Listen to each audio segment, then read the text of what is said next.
वर्धा महासंस्कृती महोत्सवावर पावसाचं सावट आहे। सुप्रसिद्ध पार्श्वगायक कैलाश खेर यांचा हा कार्यक्रम आहे आणि तो रद्द झालेला आहे। जिल्हा प्रशासनाच्या नियोजनाचा त्यामुळे चांगलाच फज्जा उडाला। 2.5 कोटींचा प्रशासनाचा निधी त्यामुळे वाया जाणार का असा प्रश्न उपस्थित केला जातोय। अवकाळी पावसामुळे वर्धा जिल्ह्याला आधीच गारपिटीचाही फटका बसलेला आहे आणि त्यात हा कार्यक्रम जो नियोजित कार्यक्रम होता त्यावर सुद्धा पावसाने पाणी फिरवलेलं दिसून येतंय। त्यामुळे तब्बल 2.5 कोटींचा निधी वाया जाणार का असा प्रश्न विचारला जातोय।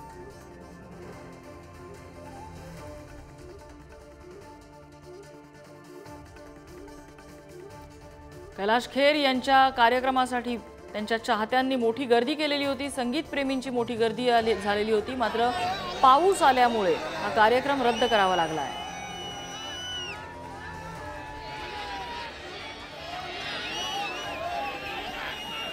पंकज गदगे आमचे प्रतिनिधी आपल्याला अपडेट देत आहेत। पंकज, मुद्दा असा आहे की पावसामुळे कार्यक्रम रद्द झाला तर 2.5 कोटींच्या निधीचं काय होणार? नम्रता, वर्ध्यात महासांस्कृतिक महोत्सव 3 दिवसीय घेण्यात आला। या महोत्सवाला वर्धेकरांनी पहिल्या 2 दिवसामध्ये चक्क पाठ फिरवली होती। 90% खुर्च्या या खालीच होत्या। जिल्हा नियोजनाचा पुरता फज्जा आजच्या कार्यक्रमाने उडाला आहे।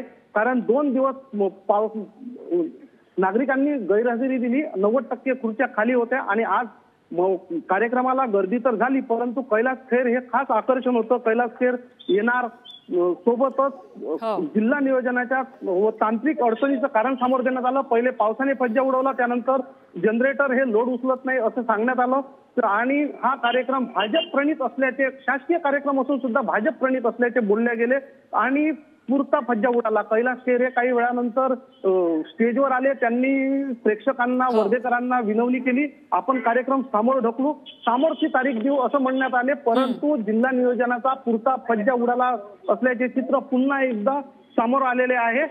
2.5 कोटीचा निधी खर्च करून हा महासांस्कृतिक महोत्सव घेण्यात आला होता। संस्कृतीची आदान प्रदान पुढच्या पिढीला होण्याकरता हा सांस्कृतिक महोत्सव घेण्यात येते, परंतु जिल्हा प्रशासन पावसाने त्यावरती पाणी फिरवलेलं आहे। नक्कीच धन्यवाद पंकज या सगळ्या माहितीबद्दल।